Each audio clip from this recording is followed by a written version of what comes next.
Am I the a-hole for not letting my ex-husband and one of his future stepkids come inside? Our custody arrangement is for each of us to pick the kids up on our day during our 2-hour pickup window.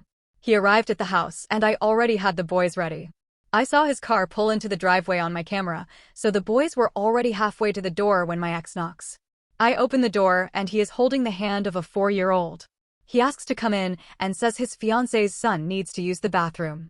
I told him I don't want him to come inside because I don't feel comfortable with him in my house. He has a history of snooping through my things. He asked me to take his future stepson to the bathroom, and I said I was uncomfortable with the situation. He said his stepson needed to pee. I suggested the McDonald's up the road. He said my bathroom would be way cleaner than a McDonald's. At this point, my 11-year-old started pestering his dad to stop so they could leave. My ex said, "Your brother needs to use the bathroom." My son said, "I'll take him." My ex said, "No, your mother would rather he pee his pants. We'll go, and hopefully we'll get to the McDonald's in time." My ex and the boys left. He messaged me afterwards saying I was cruel to a child to punish him, and that's not okay. He said I made us both look bad in front of our kids and should be embarrassed of my actions. I have been fighting with him for so long my perspective is screwed up. Was I in the wrong? I did talk to my lawyer about what happened. He said we can address it at the hearing we already have scheduled about the movie situation. I thought that was that, but of course it was my turn to pick up the kids today.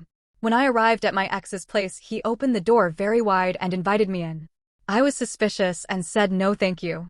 He kept insisting I come in so we can show the kids we are civil, but I had a bad feeling. I said I would just wait in the car for the boys to come out. I got in my car and texted my older son that I was there. A short while later, he texted me back saying his dad said they couldn't leave unless I got them. I went back to the door and knocked again. Again, my ex invited me inside. I said I didn't want to come in, and that was when my boys showed up. My ex's fiancé was right behind them, telling them to come back upstairs. They ran to me, and we left. I don't know what his game is, but I'm not falling for it, whatever it is. Just concluded our hearing, and it went okay, all things considered. Judge said that neither of us need the permission of the other to take the children to age-appropriate experiences like movies. He told ex not to tell me I can't take the kids to do certain things because he wants to do them. If he wants to do them, he can, but so can I. So that was a win. Judge was annoyed that there was another drop-off issue.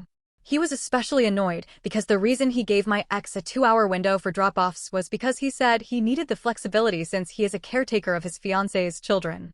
If he's taking them with him to drop-offs, why does he need 2 hours? Judge told him do not take his fiancé's children to my house and do not ask to come inside my house.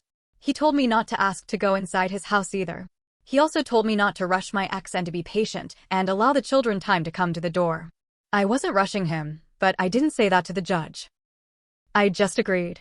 Ex also dropped the bombshell that the week of the wedding he needs me to pick the kids up from the resort the wedding is at instead of his house, because they are going on their honeymoon straight from the resort and not returning home.